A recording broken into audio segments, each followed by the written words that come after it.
know there's peace inside, but still you're searching for someone who understands the pain you've been through. Well, the Spirit waits with open arms. It's calling out your name.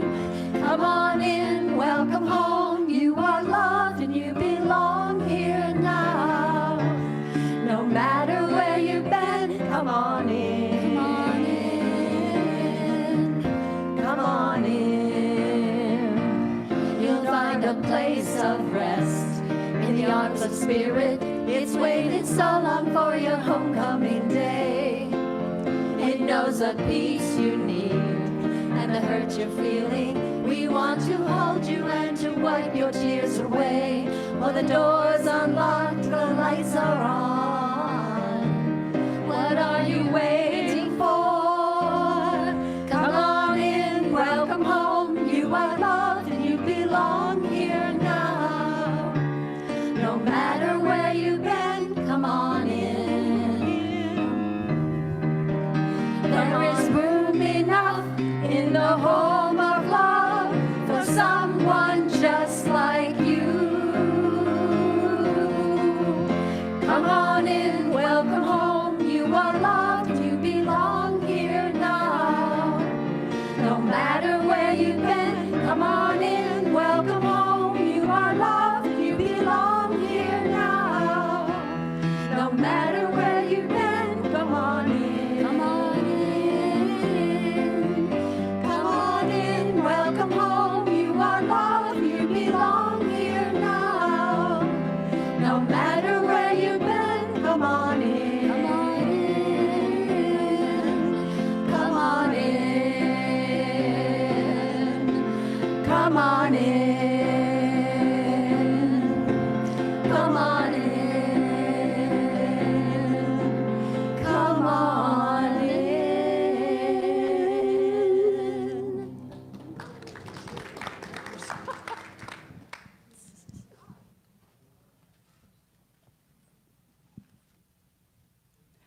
Good morning, everyone. I'm Gail O'Brien. I'm one of your board members and the platform hostess with a lot of other jobs going on today. But I'm really glad you're all here, all of you that are here in person and online. And we have one important visitor from out of town today, our speaker, Beth Beloit. She is from Central Georgia, so she's come a long way and spent the night with our gracious hostess, Amy. So she'll be our keynote speaker today and our soloist. So welcome, Beth. And welcome to all the rest of you. We're going to say our affirmations now, which I don't know where they are, but they're up on the screen. There is only one presence and one power active in the universe, in my life, God the good, omnipotent. And our three, I am a beloved expression of God. I am here for a holy purpose. I am the right place at the right time, right now. Thank you. Beth?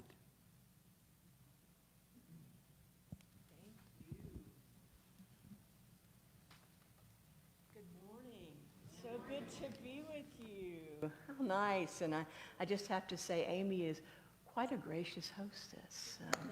Her puppies and her roomie, it was lovely. The song that I'm going to sing, it really comes from the heart. Michael Gott wrote this song. It's called There Is Only Love. And you are so welcome to sing with me anytime. I just want to let you know that. I know with COVID, we are more mindful of that, so maybe, don't belt out, but you are welcome to sing with me.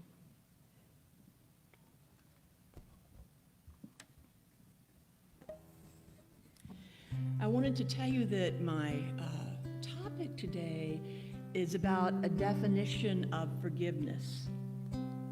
And it's a definition that goes like this: forgiveness is letting go of the belief that the past is going to change. Yeah? I love that. I can work with that. I can work with that.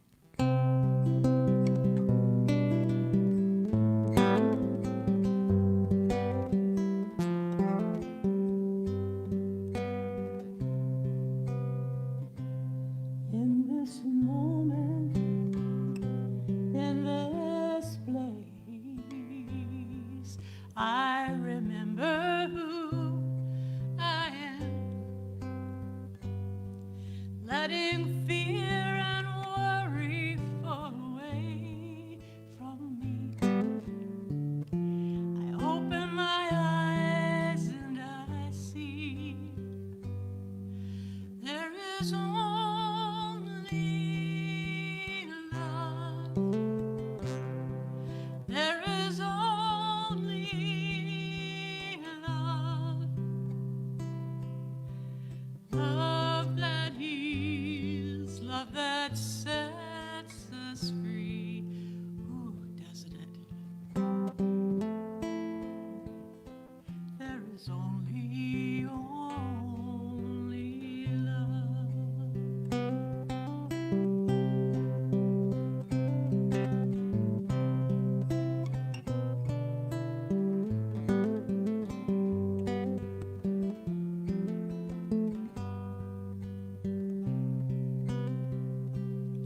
When I lose myself, when it seems I've lost my way, when I close my eyes and I quiet my mind, I hear Spirit gently say, there is only love. There is only love. There is only love. Love that heals, love that sets us free. There is only love. There is only love. There is only love.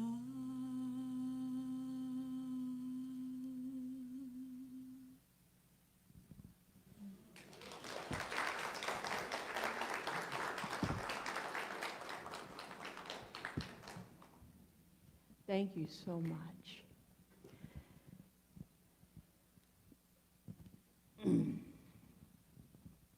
I have to look at your order of service. Forgive me. I do have to read today. All right. Got that. We got that. Oh, we're doing so well. We're at the lesson. I am so happy. We are at the lesson. I wanted to talk about this definition of forgiveness. Now, letting go of the belief that the past is going to change. Oh, whew. Letting go of the belief. And you know, in Unity, we work so much with our thoughts that change and shift our emotions.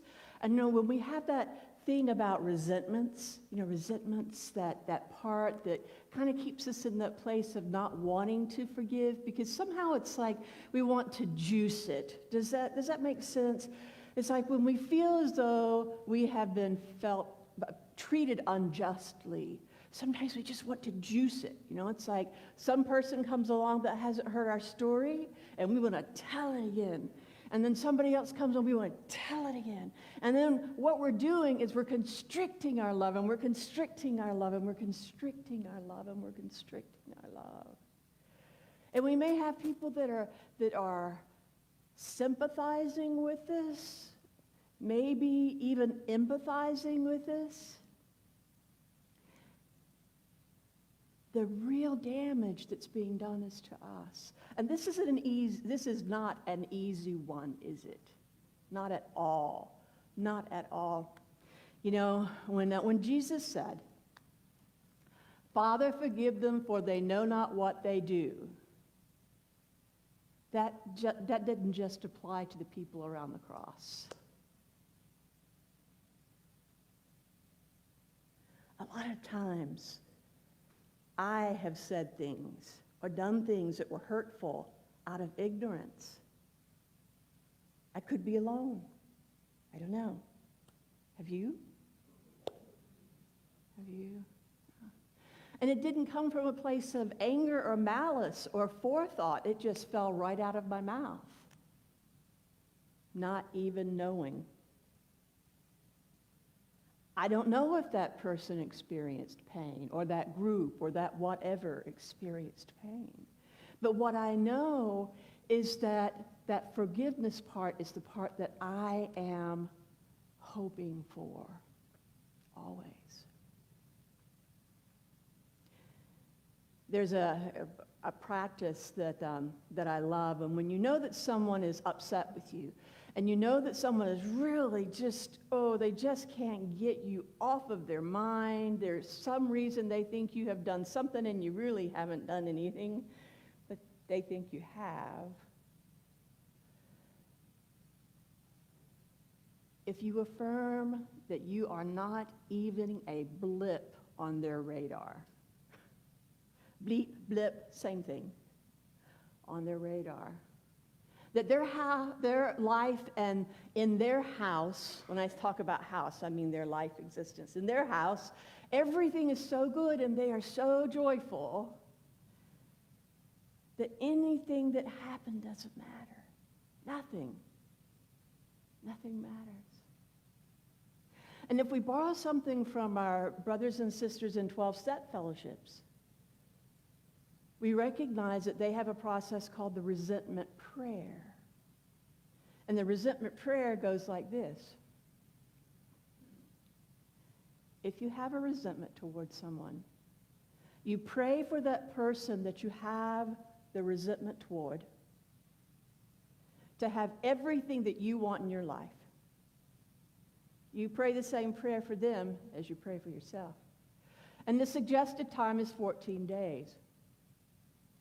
And then if you still had the resentment, then pray some more. Pray some more in the same way. Because it awakens us to my belief is, this is not a 12-step philosophy, my belief is that it awakens us to the knowing that we all really want the same things. That song, "There is only love. There is only love." You know, when we push all this other noise aside, it's the truth of it. And you know, our communities do a great job of that. They do a great job of that. We have all of these events and all of these experiences that bring us together so that we can experience a catalyst. Every event that we have, whether it's a dance or a prayer group or whatever it is that we create, and we're very creative in Unity, I think. Everything that we create, what happens is it's a catalyst for spiritual growth. I'm going to share a personal story. I hope that's okay. It's okay. I was in a training, and I lived in Nashville for a good while, and there was this wonderful practitioner, and she taught healing touch, and I thought, I want to do this. This sounds like great fun. And you know, you don't have to want to be a practitioner. You can just go and enjoy it. And so we spent like 3 or 4 days at Scarrett Bennett, which was a facility there. It used to be a seminary. So we go there, and we had all of this time together, and we're praying, and we're experiencing all these amazing things, and everyone, you know, that vulnerability piece, that part where we talk about the things in the sacred circle, in the safe sacred circle. So we did that, and afterward, we were to meet back at the church, and everyone was to have a one-on-one session with the practitioner that developed this program. And so I go in, and then you lay on a massage therapy table that's just comfy, and you lay there. There was this little chapel in the church, and so I laid there, and I immediately started to cry. I didn't know why. I really did not know why. The tears just started to pour. And you know how when they pour like this and they go in your ears? So I was like, okay, all right, I'm just going to be with this. And so she said that the woman's name was Betty. She said, do you know what that's about? And I said, no, but wait a minute. Wait a minute. Just let me be. And she said, oh, yes, yeah, just be. So I just laid there, and I said, I remember. And she said, what is it? And all this pain and guilt came forth. And my great-grandmother, who was just this incredible emissary of light and love, came to live with us before she transitioned. And she was on crutches. And I remember that a door was shut, and I thought I had two younger brothers. I was the oldest, I had two younger brothers. And so I thought they were intruding in my room, and I went like this, and I said, get out of here. And I heard this beautiful, sweet voice go, oh, honey, I'm so sorry. That was my great-grandmother. But I was probably about 7 or 8 years old, and I didn't know how to say I'm sorry. I didn't know how. I wasn't raised in that. You know, as a little child, I was just this omnipotent little child, and we didn't do that a lot. Now, that was then, okay, and it was brief. I remember that so well, and what a loving, wonderful person she was, and I loved her so much, but then I didn't have the ability to really demonstrate the way that I do now, you know. I don't know about you all, but I'm an extremely affectionate person, and COVID has been really difficult for me in that way. I think that was a big part of why I stayed at Unity, was because I didn't know that much about it. I just went, and I got there, and everything was so positive, but at the end, people really hugged, you know? I loved it. I did. So in this story, the way that it unfolds is that I never said I was sorry to my grandmother. My grandmother transitioned, and all these many years later, when I'm in my 40s, that was yesterday. When I was in my 40s, when I was in my 40s, I am in this experience, and I told Betty about it, and I said, I never told her I was sorry. I never told her I was sorry, but I do remember being a little bitty girl where you don't grow all those filters. I was probably about 4 years old, and I remember crying in her apartment in downtown Savannah, you know, those beautiful old apartments. And she said, honey, why are you crying? And I said, because I don't want you to ever die. Those are my words then. And she said, honey, I'll never leave you. I'll always be with you. And she had one of those beds that had those springs that and I remember her picking me up and me laying in that bed with her, and I just sobbed, and I remember that so clearly. So she knew I just couldn't speak. I just couldn't speak at a little older age. And the reason for that, and I'll disclose to you, is that my dad had become a rageful alcoholic. I adored him, but he had become that. So there was a lot of fear. And what does fear do? Constricts you, right? So when you get constricted, then you don't demonstrate as easily. Okay? And all that turned out beautifully, by the way. You know how everything really turns out to be for us? So all that turned out beautifully, really beautifully. So Betty says, go home, and I want you to sit, and I want you to get in the place of your grandmother. Or I want you to become your grandmother as best you can. And I want you to write a letter to you about this experience. And I was able to do that. I was able to do it pretty easily because I knew how much she loved me.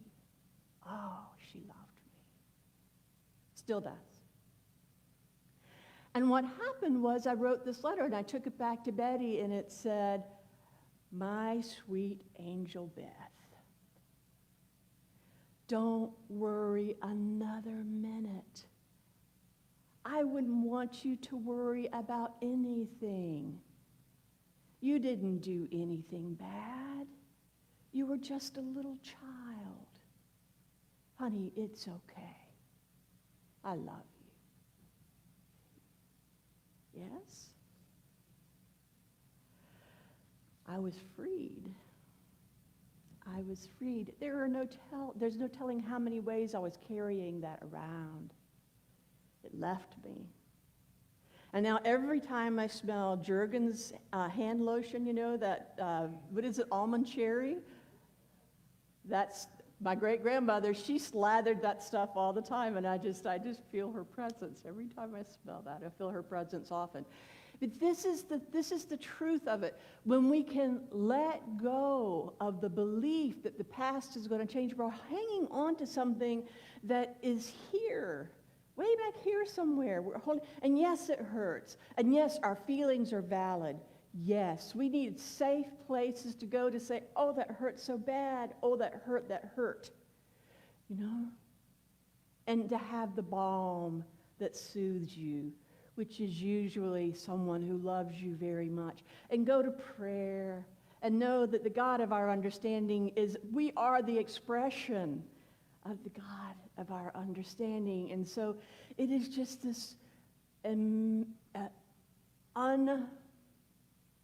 it is beyond measure, the love that we encompass. It is beyond measure. The love that we experience, the love that we receive is beyond measure.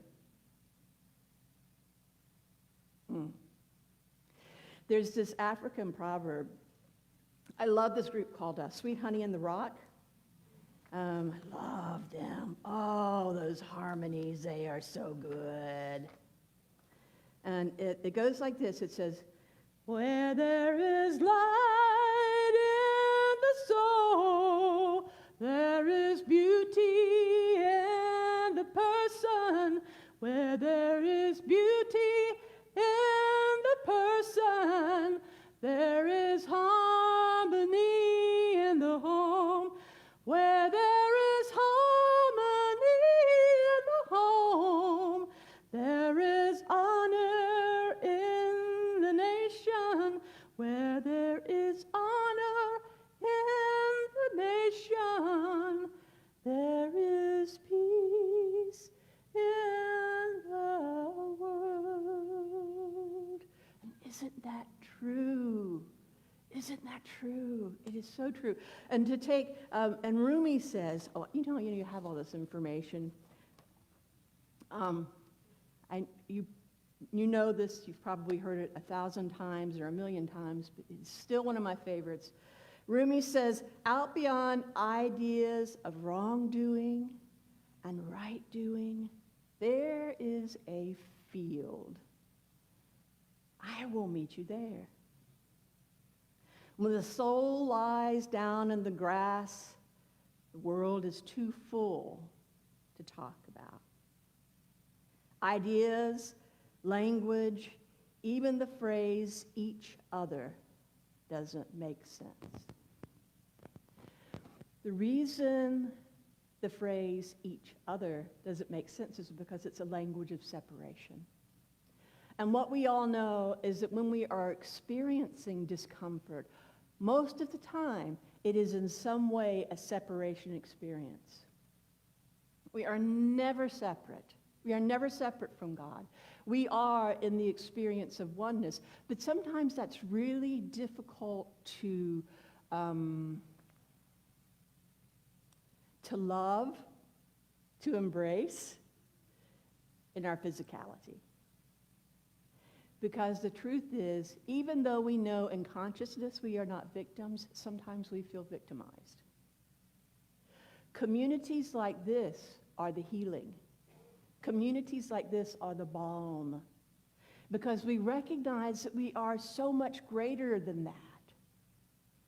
We are the expression of God. Just like your affirmation said.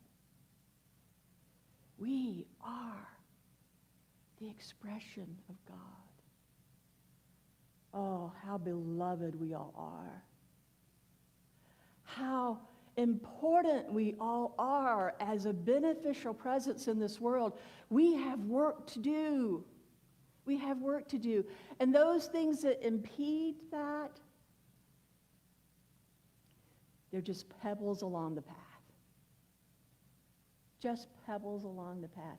I know families that have been at odds with each other for years and years and years, kind of like the Hatfields and McCoys, right?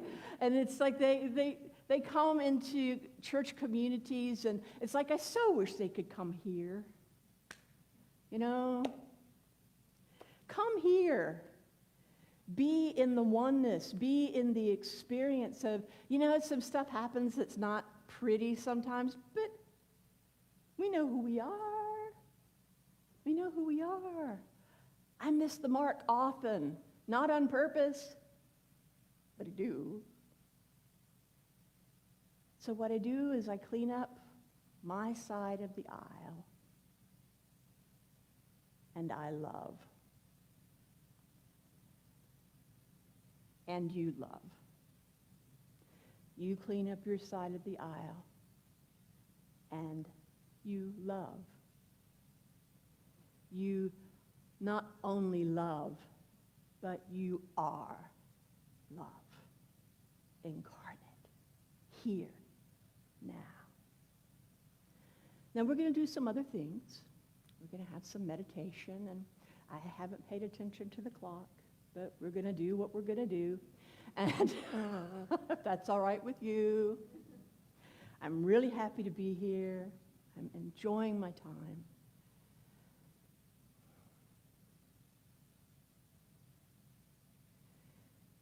There is nothing in this world that can separate us from love. Nothing. Even if we are on a desert island by ourselves, there is still nothing that can separate us from love, because we are that. And that if we have a memory, my mother recently transitioned in October, and she had dementia. And I learned so much, and we had so much fun. My mother and I love each other very much. And it was like I was sometimes me, I was sometimes my aunt, I was sometimes my grandmother, I was sometimes whoever. But I was who I was, and I played the role because I knew them, right? And we would have the best time just talking about all kinds of things. She'd say, Carolyn, who is my aunt, who was her older sister, she'd say, Carolyn, do you remember that little dog we had, Spot? Do you remember? And you remember how Daddy didn't want him to come in the house, but he let it sleep in the bed with us anyway? Carolyn, do you remember? And all of these beautiful things. I got to be in the role of my grandmother, my aunt, all these different people. What a tremendous blessing. I got to hold her and rock her and love her as she transitioned. It was the most beautiful gift I could have ever received. And in that room, the presence of Spirit, and Charles Fillmore calls the Holy Spirit the great comforter. That was right there. Right there. You could feel it. It was palpable in that room. We were holding each other, and my cousins were there. We were all singing back and forth. This is not sad. Remember, this is not sad. Do I miss my mother? Oh, yes. It was the most beautiful. And I have been privileged to bless babies and do marriages and have celebrations of life and all of those wonderful things, and many of you have done the same. Every time you kiss your baby, you're blessing your baby. Every time you hold a hand, you're blessing them. Beauty beyond measure. Beauty beyond measure. So, if at that time I was all worried about the things that I had done as a rotten little, sweet, precious, rotten little child from time to time, if I had, because I was an imp, I do little things sometimes. If I had been holding on to that, then do you think I could have had the beautiful experience? I think it might have been blocked. I think I might have been blocked. I am so grateful to Unity. I am so grateful to be in love with the God of my understanding. And I'm not trying to make this all about me, but sometimes I feel like when you tell your personal stuff mindfully, within ethics, like they teach us at school, then it may be that my story resonates with you. And if one person experiences that today, wow, my work is done, right? My work is done.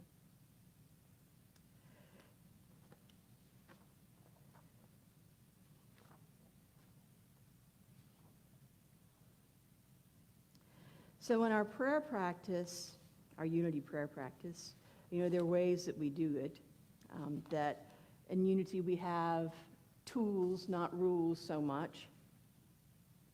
And so we remember to relax, to concentrate, to meditate, to realize, to give thanks.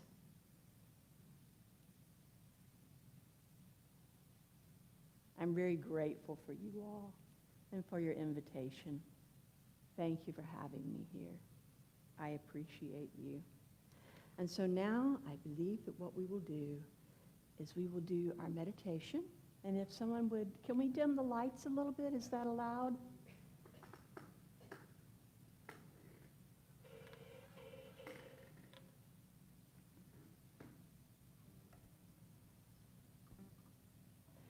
And first, I'd just like to check in with everyone before we get into this relaxed, vulnerable state. Is everyone okay? Everyone doing well so far? Good, good, good.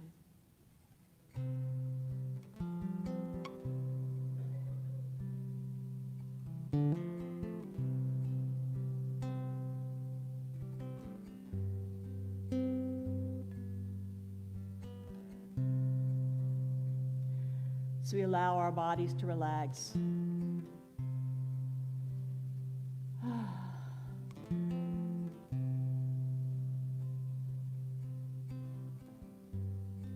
And we give them permission to loosen. And we know that all of our organs are working together in perfect harmony.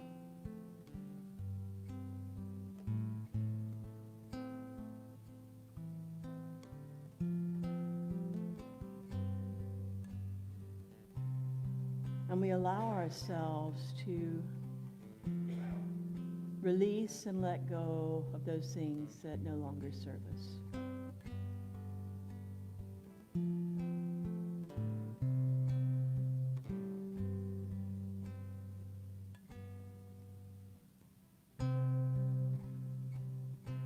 We wrap our arms around our souls, and we know we are not alone. We wrap our arms around our souls, and we know we are not alone.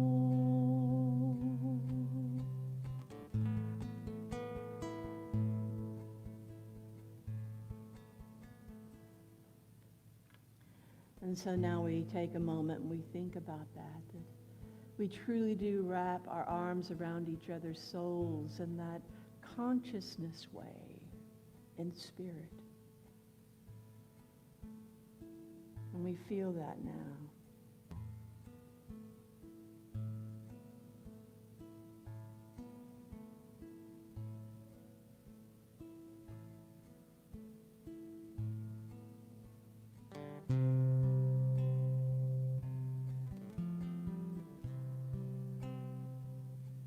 You wrap your arms around my soul, and I know I am not alone. You wrap your arms around my soul, and I know I am not alone. We are not alone. Oh, we are not alone.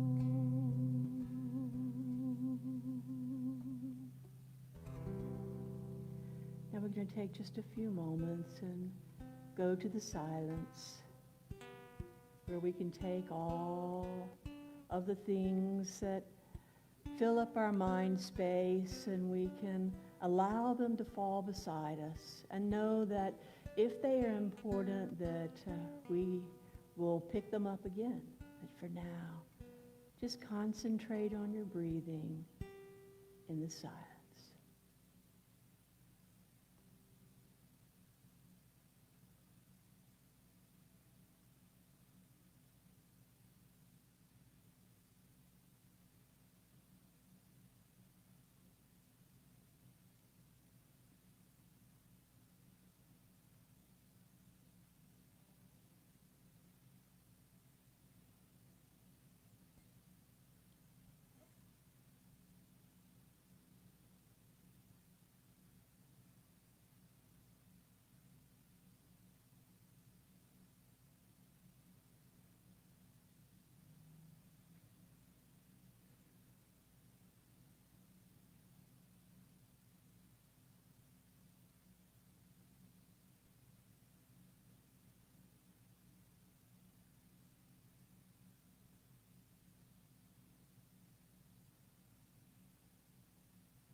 Now, with our bodies relaxed and concentrated on love, and having our time in the quiet, we greater realize that beautiful, beautiful scripture, Father, forgive them, for they know not what they do.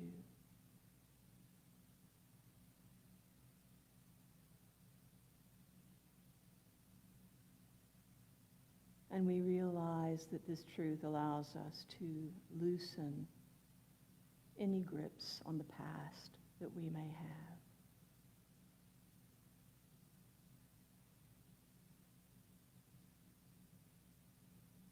And we realize that all of the love that we've had in our lives, whether it's an ended relationship or someone who has transitioned, or whatever, the love is still there. The love is still there.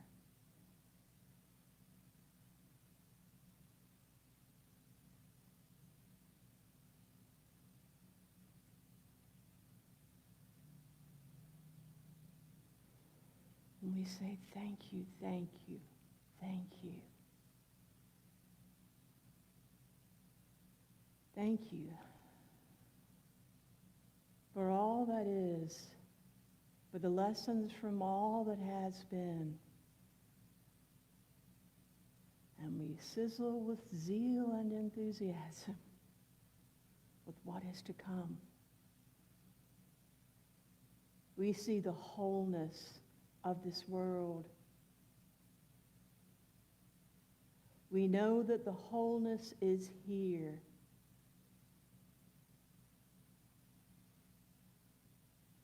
We affirm that as we watch the news, as we have conversation,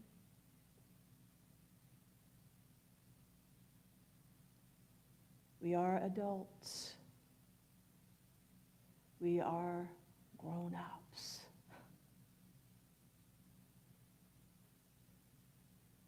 And we together can raise the consciousness of this world. Our children too.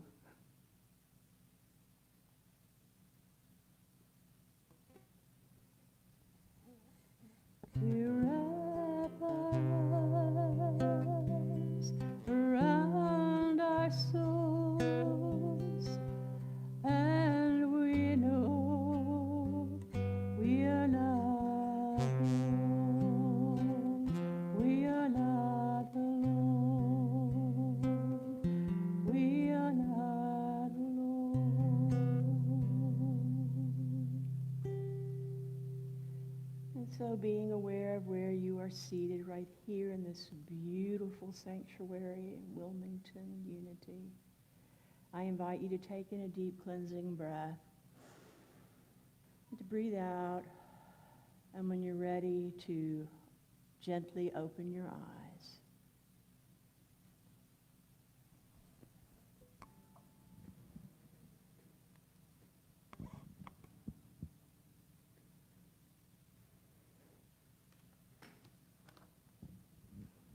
And again, let's just check in. Nod to let me know. That's good. Very good. Okay.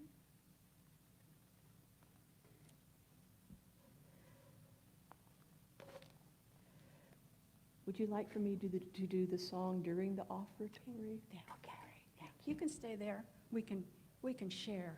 Oh, okay, great. I love that. I love that. Thank you, Gail. Yes, thank you, Beth. Thank you for being here. Yes.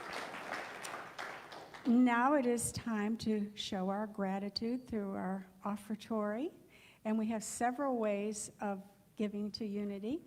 You can do it online through Venmo or through our website, or you can donate here in person as our ushers pass our baskets. So let's say our mudra together. Divine love through me blesses and multiplies all that I am, all that I give, and all that I receive. And so it is. Amen.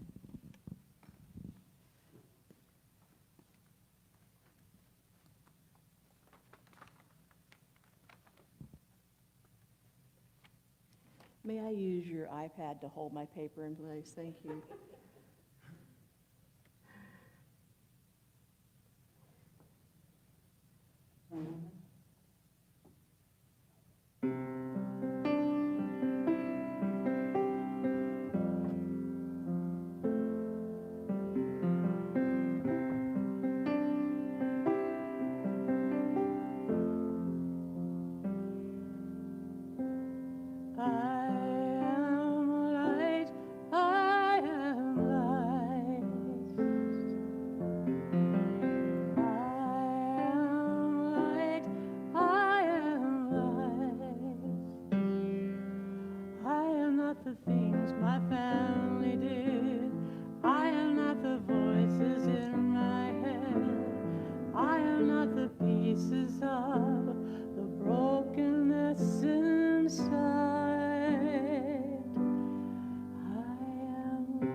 Mistakes that I have made, or any of the things that cause me pain. I am not the pieces of the dream I left behind. I am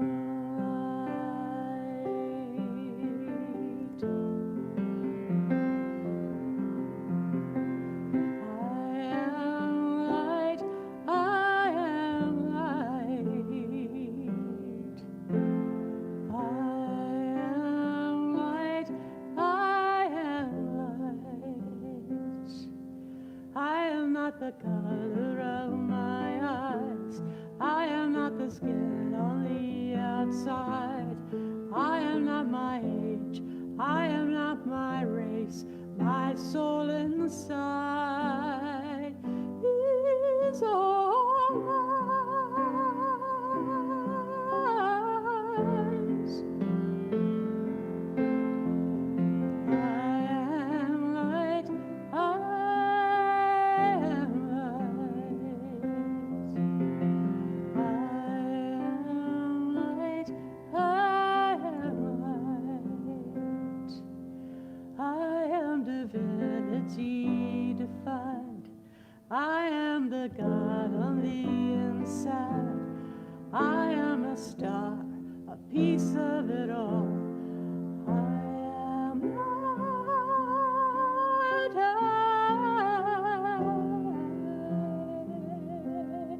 am light.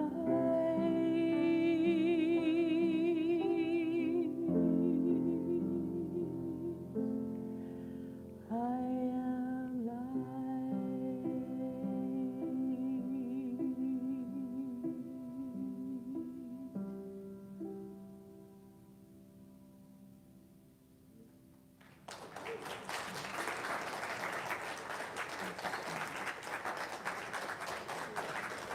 Thank you, Beth. Thank you. Thank you so much.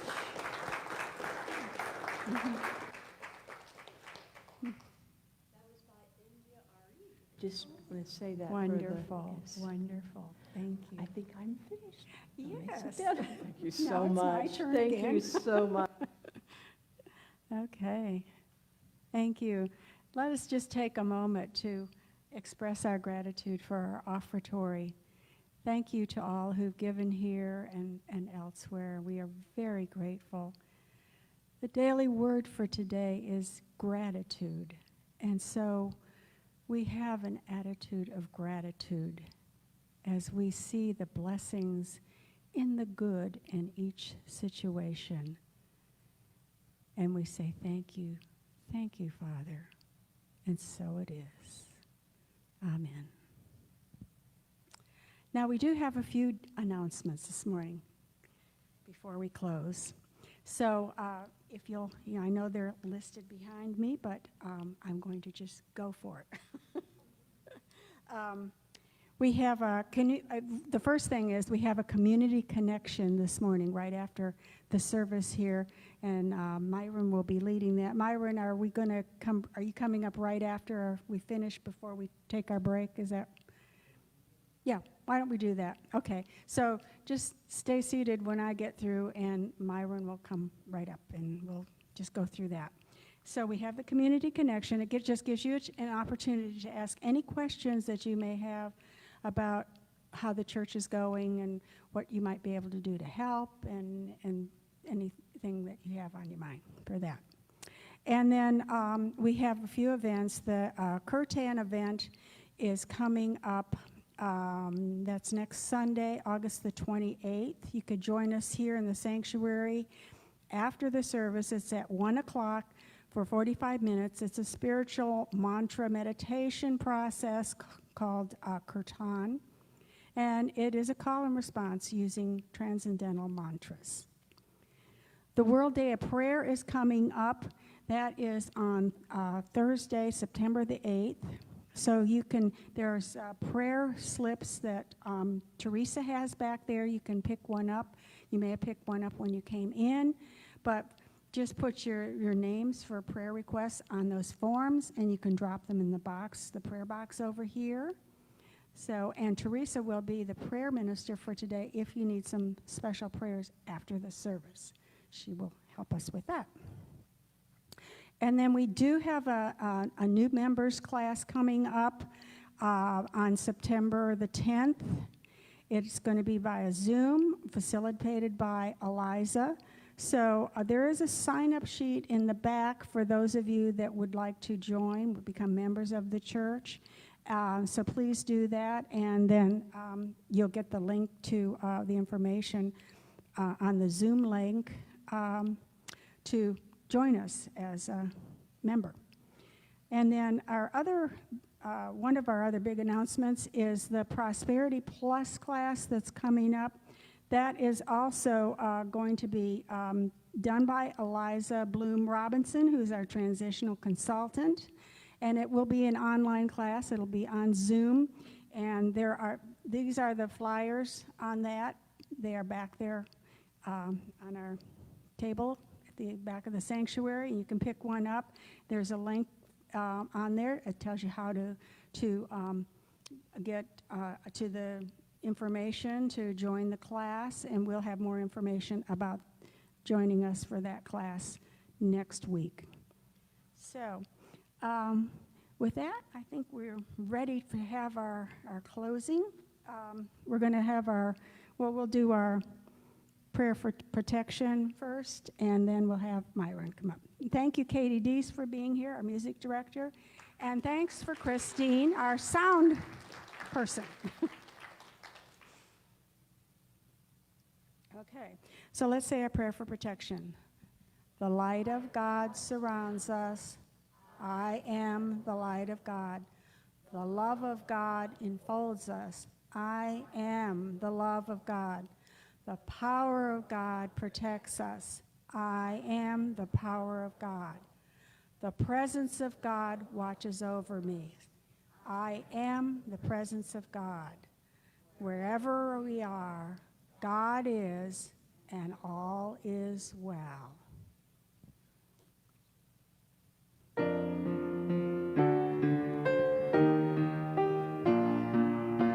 Please stand.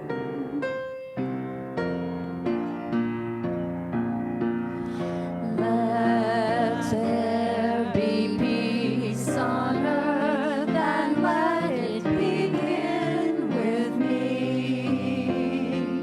Let there be peace on earth, a peace that was meant to be, with God as Creator, united all are we.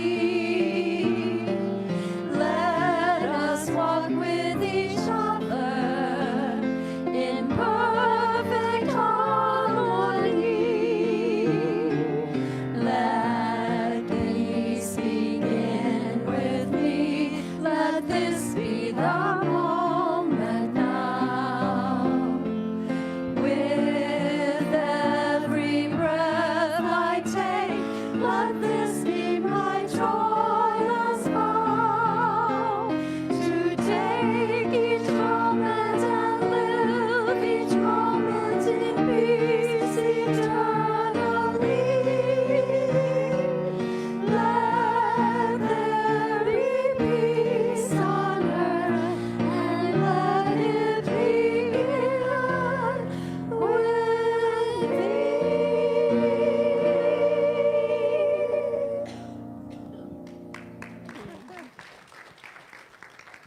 Myron.